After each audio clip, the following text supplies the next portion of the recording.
축복합니다. 한절기에 건강하시고 주 예수 그리스도의 은혜와 평강이 승리케 하신 하나님의 놀라우신 역사가 이 시간 저와 여러분들에게 있어지기를 간절히 축복합니다. 여러분, 이어령 교수를 아십니까? 우리나라 초대 문화부 장관을 역임했던 이어령 교수를 아십니까? 한국의 최고의 지성인이라고 말하고 있는 이어령 교수를 아십니까? 그는 과거에 지독한 무신론자였습니다. 철저하게 하나님을 부정했던 사람이었습니다. 하나님은 없다라고 했습니다. 그런데 그런 사람이 지금은 예수님을 영접하고 예수님을 증거하는 사람으로 변하게 된 것입니다. 우리는 이 시간 이분을 영상으로 만나기를 원합니다.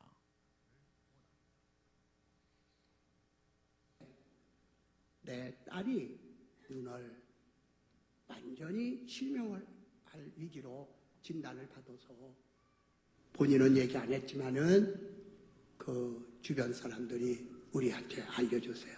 크리티컬하다. 내 아들이 그 미국에 가 있었는데 걔가 돌아와서 누나는 이제 앞을 못 봐. 지금 망막이 찢어져가지고 반이 없어졌는데 시간 문제야. 한두 달 후면은 완벽하게 이제 이게 되니까 앞으로 눈을 못 봐. 내 딸은 뭐 이미 아시는 분도 있지만은 뭐 나보다 훨씬 그 머리도 좋고 학교에서도 뭐 스트레이트 A를 받은 애요. 3년 만에 조기해서 미국 가서 검사도 하고 이 변호사도 안 해요. 얘는 진짜 무신론 중에 무신론이라고 해도 과언이 아닐 정도의 그렇게 아주 지적인 애였습니다. 걔가 어느 날 이제 예수님을 믿게 되고 뭐 그 복잡한 얘기는 여기 안 합니다. 캔서도 걸리고 뭐도 하고 하다가 결국 마지막에 하와이에 내 손자 때문에 좀 와 있다가 거기서 실명을 하게 되는 겁니다. 이제 앞을 못 본다는 거예요. 얘가 나를 못 본다는 말 듣고 우리 부부들이 글로 나갔습니다. 그래서 하와이 교회에 갔는데 하와이 그때 잠깐 LA에서 하와이에 와 있었어요.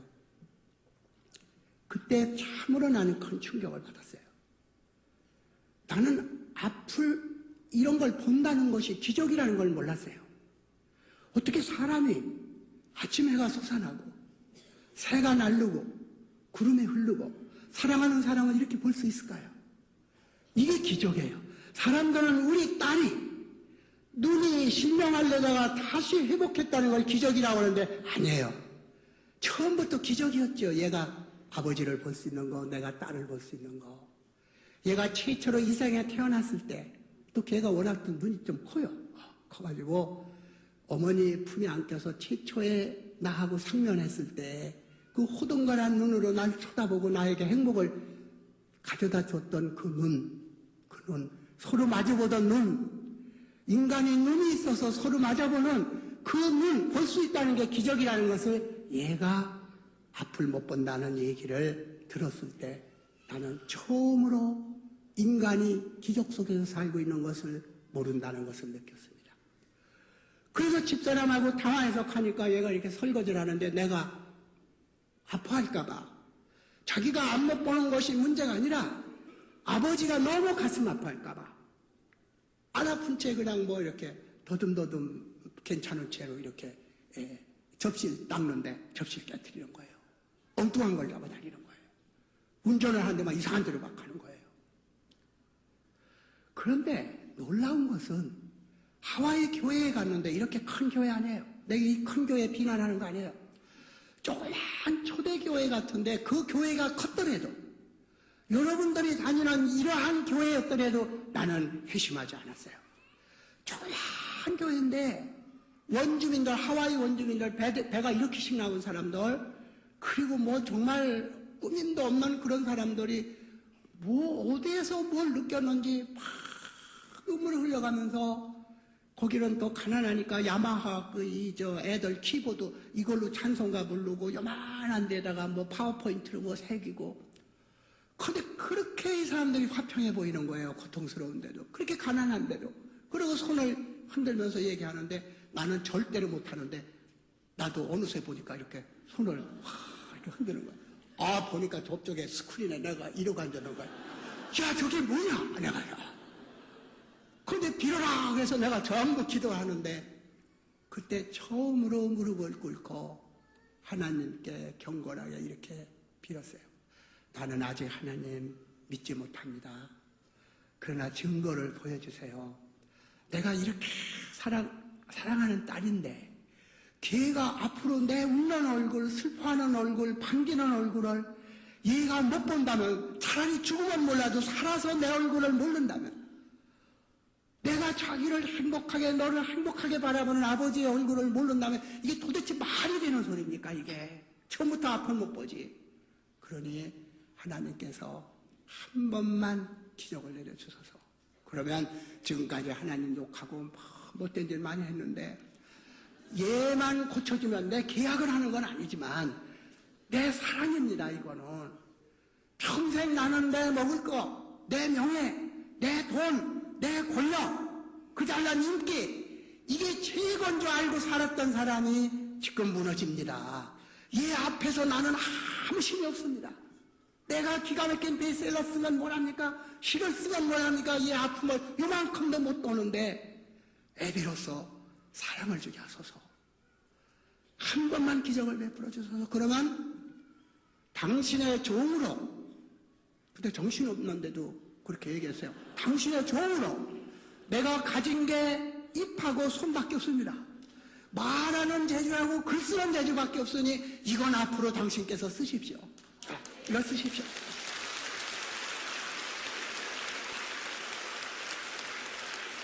그것이 내가 경건하게 빌면서 입을 열어 하나님과 약속한 거예요. 그러나 전혀 마음속으로는 하나님에 대한 은총 이걸 믿기 전이지요. 단지 나를 구하기 위해서 하나님과 맹세를 한 겁니다. 그리고 얘가 한 달 후에 서울로 내가 다 서울대학 해놓고 왔어요. 그래서 이제 특별히 얘기를 해가지고 전부 체크를 하더니 망막이 찢어진 적도 없고 붙은 흔적도 없고 이거는 오진을 했나 보다. 혹시 한국 사람이니까 영어를 잘못해서 잘못 알아들은 게 아닙니까? 얘는 검사면은 재판을 영어로 하는데 범죄 영어 네이티브보다 더 잘해야지만 이 변호를 하거든요. 서양 법정에서. 그게 제 망막 찢어지는 걸 아무리 몰랐겠어요. 또 병원에서 그거 진단해가지고 다 그 미국 딴 것도 아니고 그냥 들여다보는 건데 그 무슨 암 한 것도 아니고 좌우간이가 눈이 났어요. 눈이 난 게 아니라 진행이 안 되는 거예요. 그래서 그 얘기를 의사로부터 듣고 도큐멘트를 딱 가지고 여보 얘 너 망막이 찢어진 게 전혀 없대. 찢어졌으면 붙은 흔적도 있는데 흔적도 없대 이거. 그러니까 얘가 너무 좋아하는 거예요. 제 눈을 보는 게 좋아하는 게 아니라 아버지의 사랑이 기도와 자기가 사인을 본 거죠. 하나님의 기적을 본 거죠. 그게 목적은 아니었지만 자신과 믿음을 확신을 얻게 된 것이지요. 그런데 나는 가슴이 덜컥 내려가는 거예요. 난 이제 끝났다. 하나님하고 약속인데 얘가 안 난다고 그래도 눈이 나빠졌대도 슬퍼할 것이고 낫다고 해도 나는 슬퍼한다. 왜?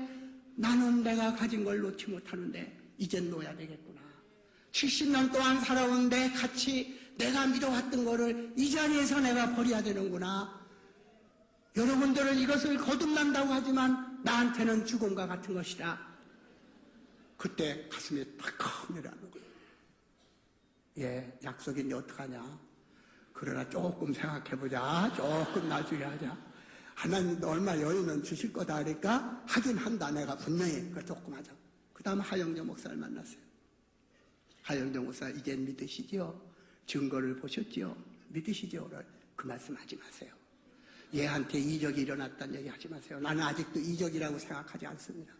많은 사람이 눈 고쳤다는 이적의 소문나면은 많은 사람이 그때 오병이어의 광야에 모여드는 사람처럼 그런 사람들이 교회로 몰려와서 교회가 흥성한다면 이건 하나님을 모독하는 겁니다. 사인에 불과한 겁니다. 그게 기독교의 메시지가 아닙니다. 어차피 걔도 죽고 나도 죽습니다. 걔 눈 뜨는 게 소망이 아니고 기적이 아닙니다. 영원히 살아서 사랑하는 사람끼리 영원히 함께 있는 삶, 이렇게 사랑하는데 헤어져야 한다는 거, 이걸 극복하는 이외의 기적은 없습니다. 나는 그 기적을 아직도 잘 모르기 때문에 저한테 시간을 주십시오.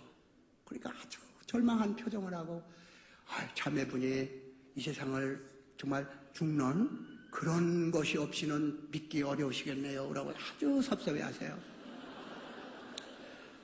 조금 악담이지요. 그래도 나는 그냥 나 세례 조금 이따 받겠습니다 하고 왔어요. 그 다음날 얘는 너무 무슨 눈 때문에가 아니라 너무 기뻐가지고, 아빠 나 내일이면 바로 갈래. 오늘 새벽 기도에 한영주 목사님하고 약속했어. 내가 아침 일찍 가서 기도드리러 갈래. 근데 그날따라 너무 청명한 날이에요. 그날 조금 흐렸더라도 바람이 그렇게 부성기처럼 파랗고 그렇게 삽상하지만 않았더라도, 그리고 우리 집이 좀 높은 데서 있었기 때문에 계단을 이렇게 내려가는데 얘가 그 새벽에 그 신선한 아침에 계단을 막 내려가서 아빠 하고 나를 손을 흔드는데, 그 순간 얘는 평생에 가장 완벽한 아침을, 이 어렵고 고통스러운 세상 속에서 가장 행복한 한 순간을 나는 본 거예요. 내가 주지 못한 행복을, 영원히 되풀이할 수 없는 행복을, 그 순간인데, 내가 만약 세례를 받을게만 하면은 99.9가 완전히 100%의 행복한 순간이 되는 거예요. 나도 모르게 나 세례 받는다고 그래 그러고 외친 거죠. 세례 받는다.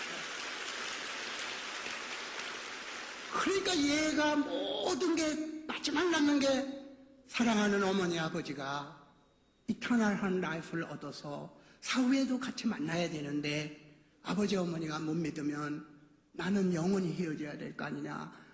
얘의 꿈이 부모가 이 기독교에 회심하는 것을 꿈꿨는데, 그 순간에 내가 어제까지도 아니라고 하던 아버지가 손을 흔들면서 하 목사님 만나면 세례 받는다고 그래 그렇게 했죠. 해놓고 또 아차 싶었지만은 에라 할 수 없다. 하나님이 사람을 이렇게 쓰는구나. 나도 모르게 그냥 막 그냥 부리네 속으로 생각하고 보냈어요. 그런데 그날 또 하나님께서는 참 저한테는 뜻하지 않는 일에 왜 하필 거기에 모 일간신문 기자가 있었겠습니까? 그 얘기를 듣고 다음날 커다랗게 전면에다가 지성에서 영성으로 제일 까시러지고 제일 고 뺀질뺀질한 이하무개가 드디어 세례를 받는다고 그런다 하는 얘기가 전화가 살아서 걸려오는 거예요.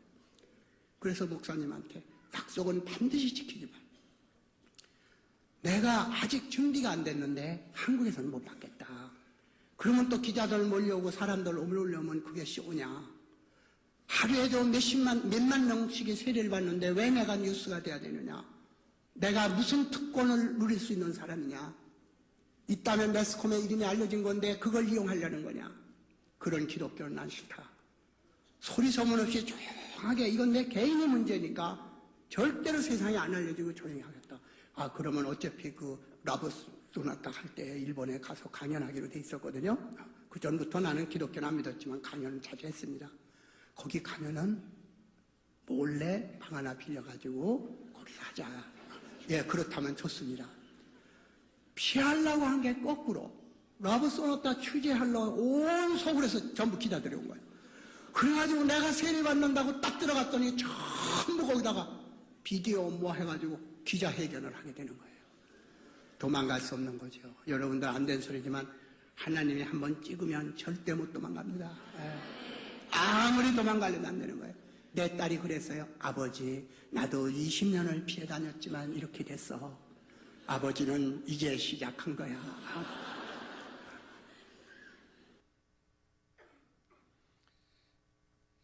여러분, 간증의 내용이 바로 무엇입니까?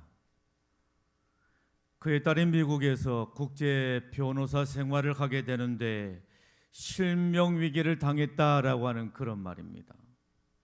그런데 그의 딸이 다니던 조그만한 교회에서 딸의 치유를 위해서 목사님과 몇 명 되지 않는 교우들, 그리고 자신과 자신의 아내가 하나님 앞에 간절하게 우리 딸 눈을 치료해 달라고 그렇게 기도했는데 하나님께서 기적같이 그의 딸의 눈을 치료해 주셨다라고 하는 것입니다. 실명위기에 놓였던 딸이 실명에서 이제는 앞으로 보지 못하게 될 것이라고 했던 그 딸이 기적같이 치유를 받게 되었다라고 하는 것입니다. 그는 이 사건을 통해서 하나님의 살아계심을 인정할 수밖에 없었고, 불신의 옷, 무신론의 옷을 벗고 예수님을 영접하고 예수님을 믿고 예수님을 증거하는 사람으로 변하게 되었다라고 하는 내용의 말입니다. 지금은 보다 경건하게 살 때입니다. 사람들은 이 시대를 가리켜서 마지막 시대라 이렇게 말합니다. 말세라고 하는 것입니다. 그리고 세계 각처에서, 지구촌에서 말세의 여러 가지 징조들이 속속이 나타나고 있는 것을 볼 수가 있습니다. 민족과 민족이, 나라와 나라가 서로 대적하며 전쟁을 치르고 지진과 자연재해가 끊이지를 아니하고 성적 타락으로 인해서 윤리 도덕이 붕괴되게 되고 적그리스도가 출현하게 되고 거짓 선지자가 나타나고 이단들이 득세하고 미신들이 성행하고 있는 것을 보게 됩니다. 우리나라 통계청에 의하게 되면 무당과 역술인이 100만 명을 넘어섰다라고 그렇게 말을 합니다. 우리는 지금 영적으로 매우 혼탁한 시대를 살고 있다라고 말을 해도 과언은 아닙니다. 이런저런 정황으로 살펴보게 될 때 이 시대야말로 마지막 시대요, 우리 주님이 오실 날이 멀지 않았다라고 하는 말입니다. 여러분, 우리는 이 마지막 시대를 어떻게 살아야 되는 것입니까? 주님께서는 사도 바울을 통해서 우리들에게 세 가지를 말씀하고 있는 것을 볼 수가 있습니다. 먼저 때를 분별하라, 때를 분별하라고 말씀하십니다. 11절에 보게 되면 이렇게 말합니다. 너희가 이 시기를 알거니와 자다가 깰 때가 벌써 되었으니라고 말합니다. 12절에 말씀합니다. 밤이 깊고 낮이 가까웠으니라고 하십니다. 밤이 깊고라고 합니다. 밤이 깊었다라고 하는 말입니다. 여러분, 밤이 깊었다라고 하는 것은 무엇을 말하지요? 새벽이 가까이 왔고 아침이 가까이 왔다라고 하는 말입니다. 아무리 밤이 깊다 할지라도 그 밤이 계속될 수가 없다라고 하는 말입니다. 밤이 깊으면 깊을수록 새벽이 가깝고 아침이 가까운 것입니다. 여러분, 밤의 시간 중에 가장 어두울 때는 언제지요? 새벽이 오기 직전이라고 합니다. 그러므로 우리가 주의해야 될 게 있습니다. 아무리 죄악이 가득한 세상이라 할지라도 하나님이 어디 있느냐, 하나님은 없다라고 외치는 어리석은 자가 되어서는 안 된다라고 하는 말입니다. 여러분, 왜 그렇습니까? 그때가 바로 주님의 재림이 임박할 때이기 때문인 것입니다. 주님께서는 마태복음 24장에서 무화과 나무의 비유를 말씀하십니다. 무화과 나무의 비유를 말씀하시면서 무화과 나무의 비유를 배우라 이렇게 말씀하신 것입니다. 여러분, 무엇을 배우라고 말씀하고 있지요? 무화과 나무 가지가 연하여지고 잎사귀가 날 때가 되게 되면 여름이 가까우는 것을 알 수 있듯이 너희도 이런 일을 보거든 인자가 가까이 문 앞에 이른 것을 알라라고 하십니다. 시대를 분별한 지혜가 필요합니다. 이 시대가 어떤 시대인지 시대를 분별한 지혜가 필요한 것입니다. 이 시대는 마지막 종말의 시대라고 말할 수가 있습니다. 여러분, 시대를 분별한 지혜를 가지셨습니까? 그렇다라고 한다면 우리에게 필요한 게 있습니다. 그것은 바로 무엇이죠? 낮에와 같이 단정히 행하라고 말씀하고 있는 것을 봅니다. 13절에 말씀합니다. 낮에와 같이 단정히 행하고 방탕하거나 술 취하지 말며 음란하거나 호색하지 말며 다투거나 시기하지 말라라고 말씀하고 있는 것을 봅니다. 낮에와 같이 단정히 행하라고 하십니다. 주님의 재림을 기다린 사람들은 낮에와 같이 단정히 행해야 된다라고 말씀하고 있는 것을 봅니다. 여러분, 그런데 성도들이 단정히 행하기 위해서 싸워야 될 대상이 있다라고 말씀하십니다. 여러분, 그게 바로 무엇이지요? 방탕과 술 취함이라고 말합니다. 음란과 호색이라고 말씀하십니다. 다툼과 시기라고 말씀하고 있는 것을 봅니다. 단정하게 살기 위해서, 낮에와 같이 단정히 행하기 위해서 이런 모든 것들과 끊임없이 싸워야 된다라고 하는 말입니다. 당시 로마 사회는 어떤 사회였습니까? 로마 시민들은 부를 축적하고 최고의 문화를 누리며 술의 향연을 즐기고 공중 목욕탕에서는 남녀가 발가벗은 채 혼욕을 하고 대표적인 성적 쾌락에 빠져 살았다라고 한 말인 것입니다. 로마 사회는 죄악의 극치를 달리고 있었습니다.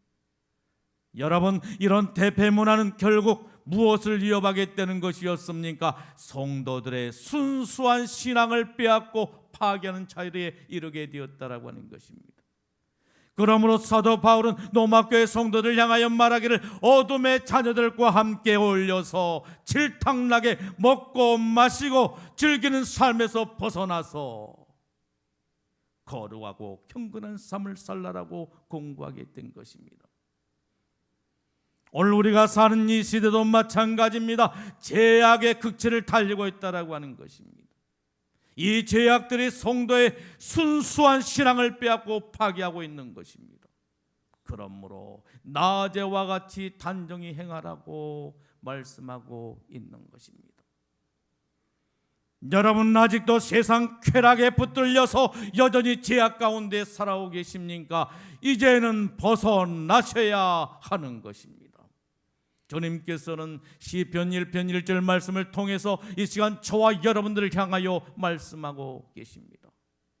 복 있는 사람은 악인의 꾀를 따르지 아니하며 죄인의 길에 서지 아니하며 오만한 자의 자리에 앉지 아니하고 라고 말씀하고 있는 것을 보게 됩니다.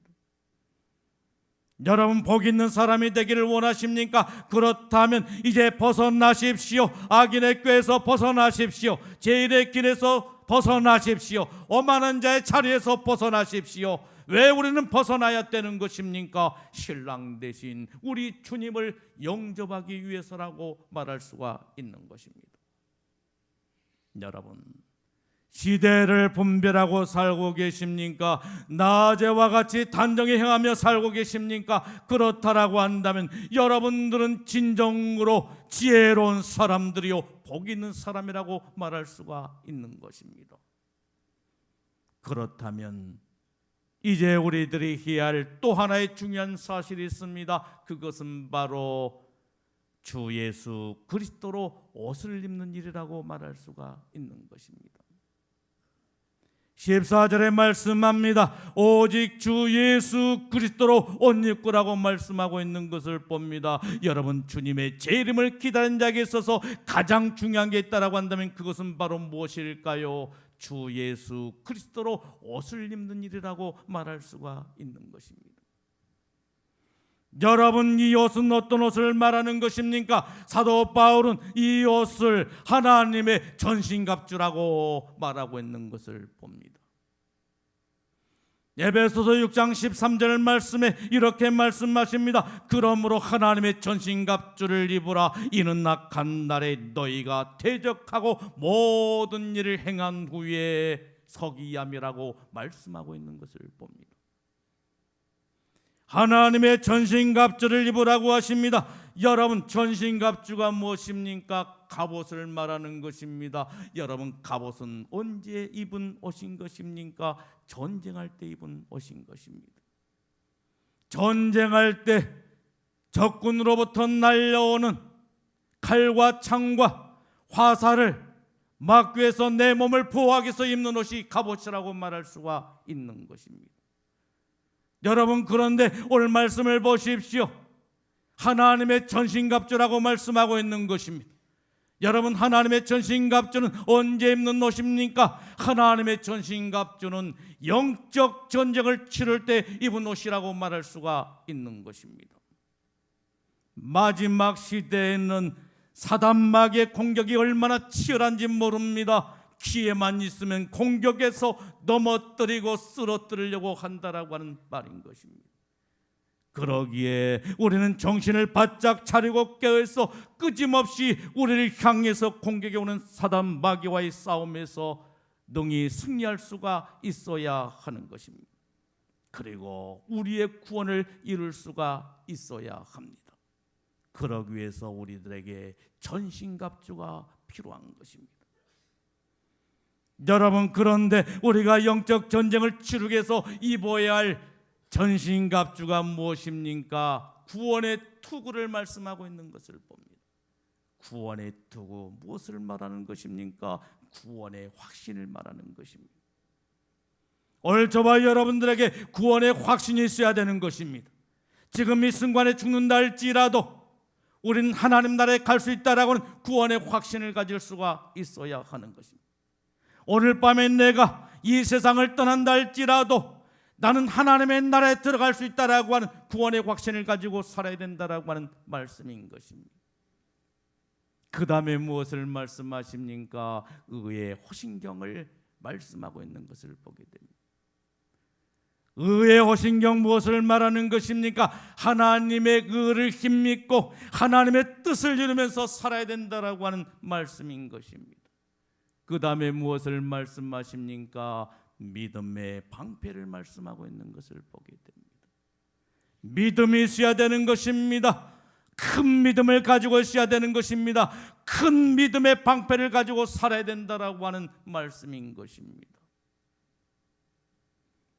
여러분, 왜 수많은 사람들이 큰 은혜를 받았다라고 하면서도, 기적 같은 하나님의 능력을 경험했다라고 하면서도, 양육과 훈련을 받았다고 하면서도 한순간에 철썩 무너져 내린 것은 바로 무엇이라고 생각을 하십니까?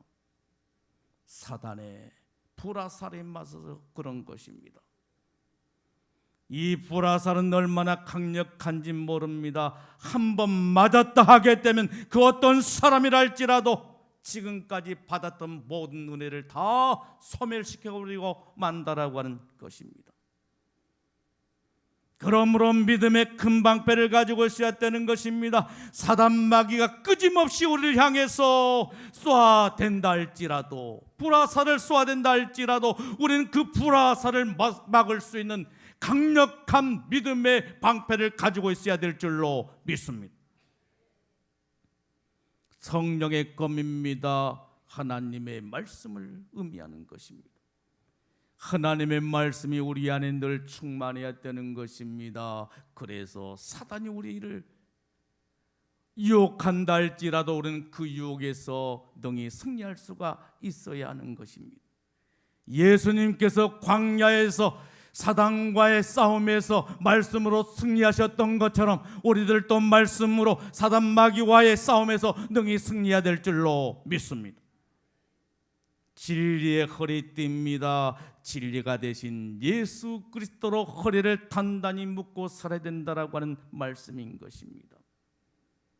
복음의 신발입니다. 복음의 신을 신고 사단이 점령해버린 이 땅의 수많은 영혼들과 하나님의 축복의 땅들을 복음으로 다시 빼앗아 하나님께 드릴 수가 있어야 하는 것입니다.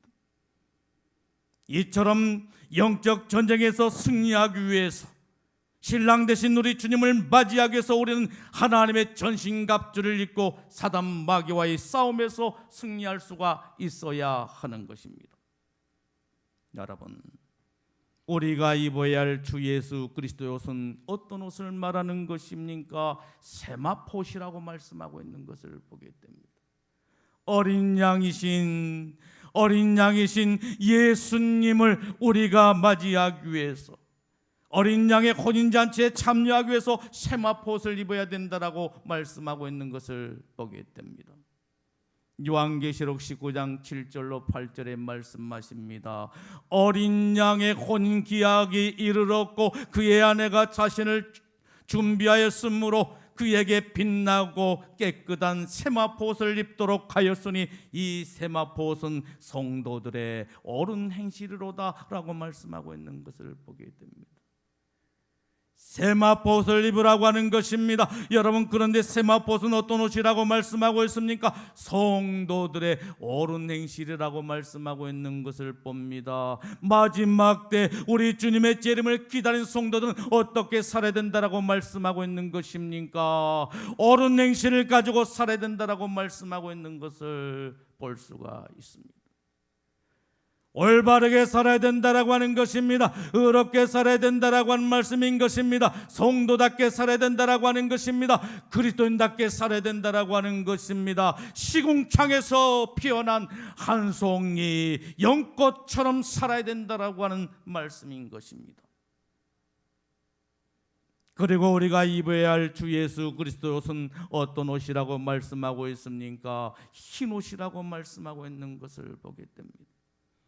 주님의 재림을 기다린 성도들은 흰 옷을 입어야 된다라고 하는 것입니다. 이 흰 옷은 어떤 옷을 말하는 것입니까? 어린 양 대신 예수님의 피로 씻어 희게 된 옷을 의미한다라고 하는 것입니다. 요한계시록 7장 14절에 말씀하십니다. 어린 양의 피에 씻어 희게 하였느니라 라고 말씀하고 있는 것을 봅니다. 여러분, 우리가 입어야 될 애복은 어떤 옷이라고 하는 거예요? 흰 옷이라고 하는 것입니다. 신부가 결혼식을 위해서 드레스를 입는 것처럼 그리스도의 신부가 된 우리들이 신랑 되신 주님을 맞이하기 위해서 마땅히 입어야 될 옷이 있는데 그것은 바로 흰 옷이라고 말씀하고 있는 것을 보게 됩니다. 어린 양 되신 예수님의 피로 씻는 흰 옷을 입어야 된다라고 하는 말씀인 것입니다. 오늘 우리들에게 무엇보다 필요한 것은 무엇입니까? 예수님의 피, 예수님의 보혈이라고 말할 수가 있는 것입니다. 우리는 예수님의 피로 제사함을 받게 되고, 예수님의 피로 의롭다 하심을 입게 되고, 예수님의 피로 정결함을 입게 되고, 예수님의 피로 씻는 흰옷을 입고 영광 중에 구름 타고 오실 주님을 공중에서 배우며 평화로운 천년왕국에서 주님과 함께 살게 될 줄로 믿습니다. 천년왕국, 그것은 바로 어떤 것입니까? 죄나 사망이나 예통하는 것이나 고가는 것이나 아픈 것이 없는 것입니다. 그것은 생명수 샘물이 넘치는 것으로 인생의 목마름이 없는 것이라고 말씀하고 있는 것을 봅니다. 그리고 그것은 낙원이라고 말씀하십니다. 예수님께서는 한평 강도를 향해서 말씀하시기를 오늘 내가 나와 함께 낙원에 있으리라 라고 말씀하셨습니다. 예수님을 바라보며 예수님의 국류를 구하던 한평 강도를 향해서 오늘 내가 나와 함께 낙원에 있으리라 라고 말씀하시게 된 것입니다. 그 낙원에 오늘 저와 여러분들이 이르게 될 줄로 믿습니다. 사랑하는 성도 여러분, 주님의 재림이 점점점 가까이 다가오고 있는 것입니다. 이 주님의 재림을 우리는 어떻게 준비하며 살아야 되는 것입니까? 시대를 분별하는 지혜를 가지고 사셔야 하는 것입니다. 낮에와 같이 단정히 행하며 살아야 되는 것입니다. 주 예수 그리스도로 옷을 입고 살아야 하는 것입니다.